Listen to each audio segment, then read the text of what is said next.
Hi, இது அம்மாவின் கிராமத்து சமையல். கிராமத்து சமையலில் இன்றைக்கி நம்ம கருவேப்பிலை துவையல் அரைக்க போகிறோம். கருவேப்பிலை துவையல் ரொம்ப உடம்புக்கு ஹெல்த்தியாக உள்ளது. அதை எப்படி அரைக்கலான்னு பார்க்கலாம். அதுக்கு தேவையான பொருட்கள் என்னதுன்னு பார்ப்போம் வாங்க. அதுக்கு மிளகாய் வத்தல், 2 வெள்ளைப்பூடு, கொஞ்சம் காயம், 1 ஸ்பூன் கடலைப்பருப்பு, 2 ஸ்பூன் கடுகு உளுத்த பருப்பு, 1 கொத்து கருவேப்பிலை, 1 நெல்லிக்காய். நம்ம புளி வச்சு அரைக்க போகிறதில்ல, நெல்லிக்காய் வச்சு அரைக்கும். இப்போ கருவேப்பிலையிலையும் நெல்லிக்காயிலையும் வைட்டமின் சத்து நிறைய இருக்குது. முடிக்கு ரொம்ப நல்லது. இதை எப்படி செய்யலான்னு பார்க்கலாம் வாங்க. நம்ம அடுப்பு பற்ற வச்சு ஒரு கடாய் வச்சுக்கலாம். கடாய் வச்சுட்டு கொஞ்சம் எண்ணெய் ஊற்றிக்கலாம். அப்புறம் எண்ணெய் நல்லா காய்ஞ்ச உடனே நம்ம இந்த வத்தலை நல்லா வறுத்துக்கணும். உங்களுக்கு தேவைக்கேற்ப காரம் சேர்த்துக்கோங்க. நம்ம வத்தல் போடுறோம். வத்தல் நல்லா வறுக்கட்டும்.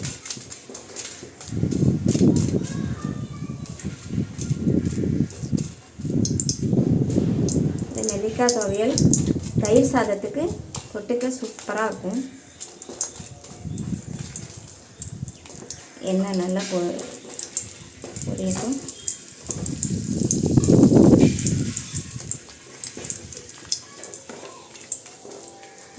நல்லா வறுத்து வச்சு இப்போ நம்ம ஒன்று ஒன்றா சேர்த்துக்கலாம்.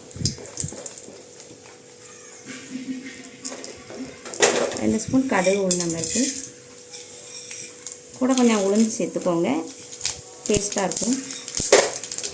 கடுகு நல்லா பொரியட்டும். கொஞ்சம் கடலைப்பருப்பு,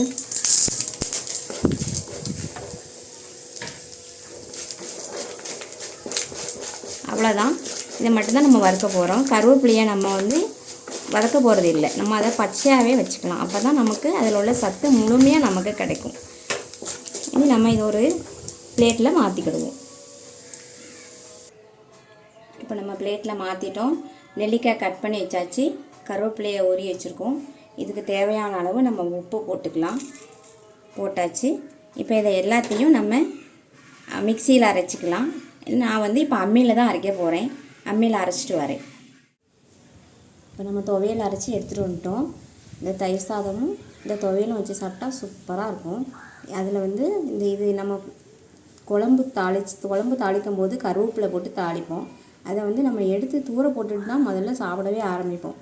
அதே மாதிரி இது இந்த துவையலில் நெல்லிக்காயும் கருவேப்பிலையும் சேர்ந்து இருக்கிறதுனால இது ஹெல்த்தாகவும் இருக்கும், டேஸ்ட்டாகவும் இருக்கும். சாப்பிட்டு பாருங்கள். இந்த துவையலோட நன்மை என்னென்னா, கருவேப்பிலையும் நெல்லிக்காயும் வச்சு அரைச்சதுனால விட்டமின் சத்து நிறைய இருக்குது. இதை அடிக்கடி எடுத்துக்கோங்க, உடம்புக்கு நல்லது. முடி நல்லா வளரும்.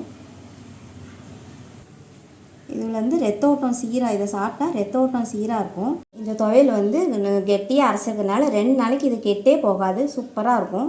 இதை நீங்கள் செஞ்சு சாப்பிட்டு பாருங்கள். சாப்பிட்டு பார்த்துட்டு கமெண்ட் பண்ணுங்கள், லைக் பண்ணுங்கள், ஷேர் பண்ணுங்கள், சப்ஸ்கிரைப் பண்ணுங்கள். அடுத்த வீடியோவில் சந்திக்கலாம். பாய்.